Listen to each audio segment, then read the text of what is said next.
The Honourable Member for Kitui South, Rachel Nyamai. Thank you very much, Honourable Speaker, for giving me this opportunity to support this very important bill by the Honourable Masara.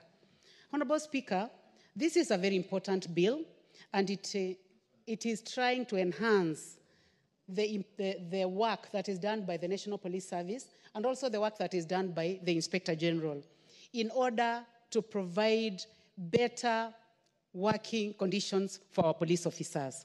Honourable Speaker, I would like to start by appreciating the contribution by the Honourable Keinan and the Honourable Farah Maalim in the way they have clarified the importance of this bill. Honourable Speaker, these police officers who are taking care of everyone, from the president to our own villages, are not just officers. These are our children, these are our grandchildren, these are our nieces and nephews, these are our husbands. These police officers, Honourable Speaker, are our boyfriends. Honourable Speaker, these police officers are girlfriends of people of this country. They have offered themselves to go to the most dangerous places, to be working at night when people are asleep, to be going to the dangerous places. For example, in my own constituency, police officers working in Ekoda, working in Mutomo, are the ones that are going to Moda, and they are the ones that are going all the way to the border, to places called Konekaliti, where they go to places where there is no chief, where there is no assistant chief, and places where people have occupied, and we expect them to give us the best. So, Honourable Speaker, with that background, I would like to say that we need to ensure that their mental health is taken care.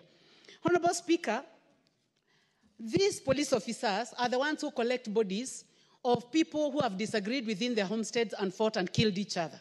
The police officer will be the first to come and collect those bodies. When there is a road accident on our roads, our own police officers are the ones who will go to collect those bodies, Honourable Speaker. They may not even be getting there after service counseling to get those bad images off their minds. And they are doing it every other day. Honourable Speaker, when these police officers are exposed to all this collection of bodies all over the country, picking bodies that have decomposed, delivering them to city mortuary, I think that we need to make sure that we pass this Honourable Masara's bill to ensure that we provide the funding that is needed. We have a very good public service, police service commission, Honourable Speaker. We have very good officers, like the Inspector General of Police, Mr. Kanja, people like Masengeli, wonderful people, but what can they do without proper funding? So, Honourable Speaker, I would like to say that I support this bill that is going to ensure that our police... Give me a minute. Please, the Honourable, 2 minutes. Oh, thank you. So, Honourable Speaker, I would like just to say that in the interest of time, that we need to provide money for them. We need to ensure that these camps are properly equipped, not only with the equipment that is required for relaxation, but also the human resource that is needed to give them the training that they need.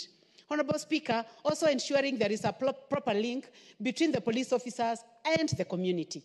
And I hope that beyond this bill, we can even have an open day for our police officers within our sub-counties and within our counties, where they make use of this money that I hope that will be not only provided for by our budget committee, we would like actually to see that budget line provided for so that we can support that budget line and ensure that money is provided for them. So, Honourable Speaker, I would also like to see a situation where their retirement is properly planned, such that they are not so worried that they are working in far-flung places, and when they come home, they are not even sure